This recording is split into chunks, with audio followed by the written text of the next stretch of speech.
Hi, I'm Pat Barnard, Group Managing Editor for TMCnet, coming to you from IT Expo West in Los Angeles. And joining me is Barry Sher, Vice President of Business Development for IVR Technologies. Hey Barry, how you doing today? Good, Patrick. How are you? Good, good. So why don't you start off by giving us a brief overview of IVR Technologies and the various solutions that you guys offer? Sure, my pleasure. So IVR Technologies is a leading software development company in the area of enhanced services and real-time billing solutions for next-generation voice-over IP network operators. Okay. We focus solely on developing in-demand applications to help drive subscriber growth, profits, as well as to reduce network operating costs through technology consolidation, subscriber self-empowerment, Okay. as well as billing automation. Okay.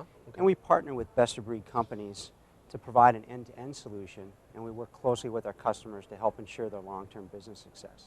Okay, great. Now I understand that you have some new product announcements that you've made here at IT Expo, or at least a new product announcement. Okay. Yep, certainly. On Monday we announced our real-time SIP trunking initiative. Okay, wow. Okay. Yeah. So what we've done is we've developed a culmination of our tandem application, which is Class 4 switching, that includes a real-time aspect for authorization, authentication, and the billing side. Okay. So that carrier customers on a wholesale and SIP trunking level can go out to a wider breadth of customer that might be a more credit challenged customer. Okay. Where they want to provide a prepaid service, they want to cap their exposure. Right. Could be limited credit, could be an unlimited credit, as well as a prepaid model. And there's so much creative billing around it that it really allows the service provider to help improve the business margin as well as to reduce any sort of fraud exposure in the network. Okay, great. And in terms of your partners for this new SIP trunking initiative, who are you interoperating with currently from this service? Certainly. So on Tuesday we did an announcement with Voxbone. Okay. Announcing the integration there and interoperability with the Voxbone services.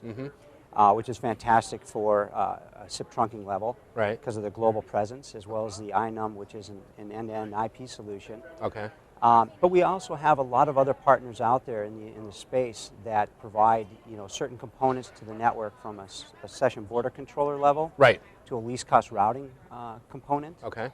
So we strategically have aligned ourselves with certain companies that provide best-of-breed solutions in a cost-effective manner, which is extremely important to the wholesale, carrier. Right. Okay. Two different approaches on SIP trunking in terms of the SBC, the inside appliance. Some carriers are actually providing this appliance to their customers, and then other ones you deploy the box, and then you're the one who is responsible for integration of the service with the unit that you bought. Which way do you guys go with what? It's highly flexible. It can be facilities based. It could be cloud based. It could be premise based. Okay. The flexibility, because these are software applications and everything's virtualized through the SIP protocol. You can drive fractional lines, directly to the enterprise without having to put anything on their premise, just simply through an IP-enabled PBX.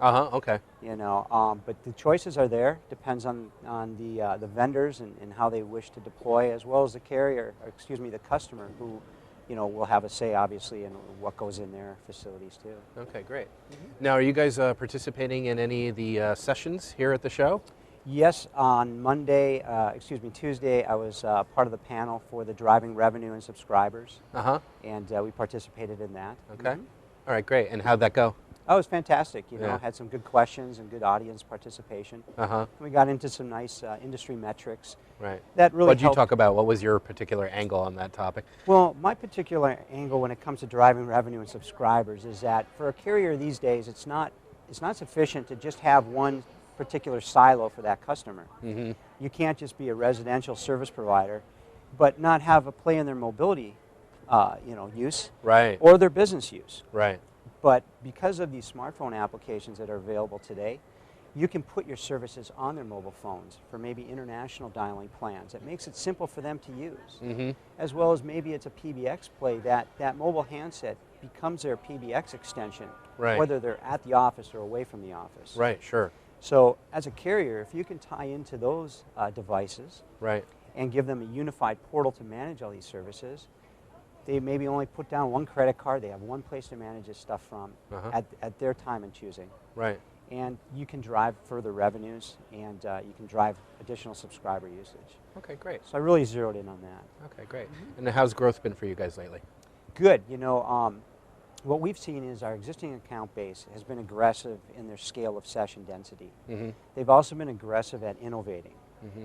The companies that we have seen as successful are the ones that are reaching out to bring in the mobile user, to bring in the call center or the PBX play. Right. Those are the guys that we're seeing the growth with.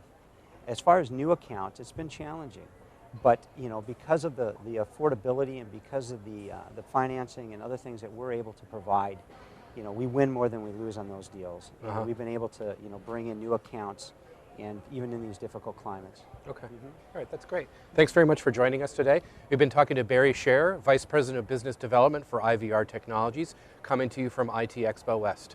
Thanks again. Thanks, Patrick.